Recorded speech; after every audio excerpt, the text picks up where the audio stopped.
नमस्कार. Ujjwala home kitchen मध्ये तुमच्या सर्वांचे पुन्हा एकदा खूप खूप मनापासून स्वागत आहे. आज आपण गव्हाचे पीठ आणि गुळापासून होळी स्पेशल असा एक कापसासारखा मौसूद पदार्थ तयार करणार आहोत. अगदी 8 ते 10 दिवस आरामात हा टिकतो आणि खायलाही फार स्वादिष्ट असा लागतो. चला तर मग सुरुवात करूया आजच्या रेसिपीला. कमीत कमी साहित्यामध्ये छान असा आपला आजचा पदार्थ तयार होणार आहे. हे बघा, बघताच क्षणी खावासा वाटेल इतका हा सुंदर दिसतो. आता त्यासाठी आपल्याला येथे गूळ लागणार आहे. मी येथे 750 ग्रॅम म्हणजे पाऊण किलो गूळ घेतलेला आहे. आता 2 वाट्या गूळ आपला भरलेला आहे.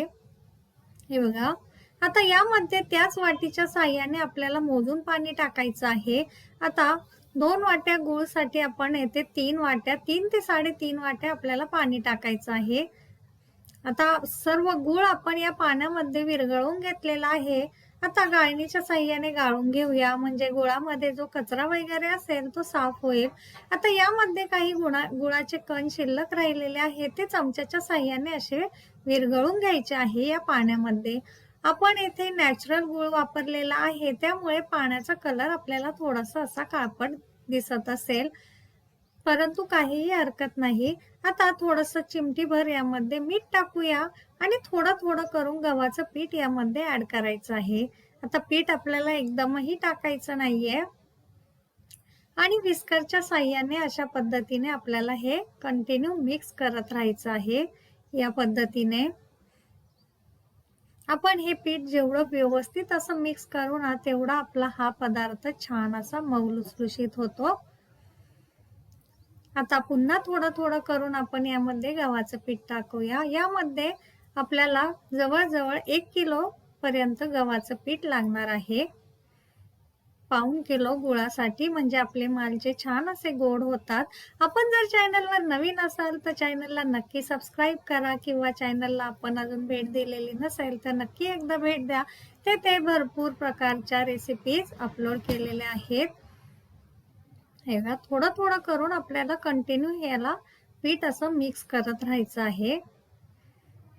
जोपर्यंत व्यवस्थित अशी कन्सिस्टन्सी येत नाही ना, तोपर्यंत आपल्याला हे मिक्स करायचं आहे. हे बघा, छान असे ह्याच्या गुठळ्या मोडून घ्यायच्या आहेत या पद्धतीने. आता यामध्ये आपल्याला आवडत असेल तर अर्धा चमचा वेलची पावडर सुद्धा टाकून घ्यायची आहे. आता हे आपल्याला मिश्रण फारही घट्ट किंवा फारही पातळ करायचं नाहीये. आता हे झाकून ठेवायचं आहे. आपल्याला जर सकाळी सकाळी हा पदार्थ करायचा असेल तर आपण रात्रीच हे पीठ असं भिजवून ठेवायचं आहे. आपण बघू शकता किती छान मऊसूत मखमली असं याचं टेक्स्चर आलेलं आहे.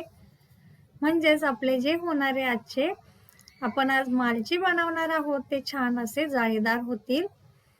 आता पीठ आपलं व्यवस्थित भिजून झालेलं आहे. तेल आपण छान असं गरम करून घ्यायचं आहे आणि तळताना नॉनस्टिकचं भांडं घ्यायचं आहे, म्हणजे हे खाली तळाला चिकटणार नाही. असं एक एक पळीने हे पीठ यामध्ये टाकायचं आहे.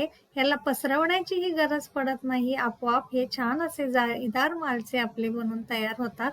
आपण बघू शकतात, मी अजिबात याला पसरवलेलं नाहीये, तरी सुद्धा छान असं गोल आकार ह्याचा आलेला आहे आणि छान जाडी सुद्धा पडलेली आहे आणि कलरही फार छान आलेला आहे.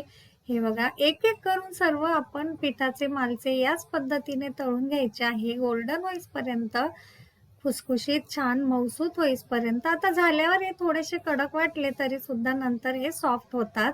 तर नक्की ट्राय करा या होळीला. कशी वाटली रेसिपी कमेंटमध्ये मला नक्की सांगा. आणि ही रेसिपी जर आवडली असेल तर आपल्या चॅनलला लाईक, शेअर आणि सबस्क्राईब करायला अजिबात विसरू नका. पुन्हा भेटूया नवीन रेसिपी सोबत. त्याबरोबर धन्यवाद.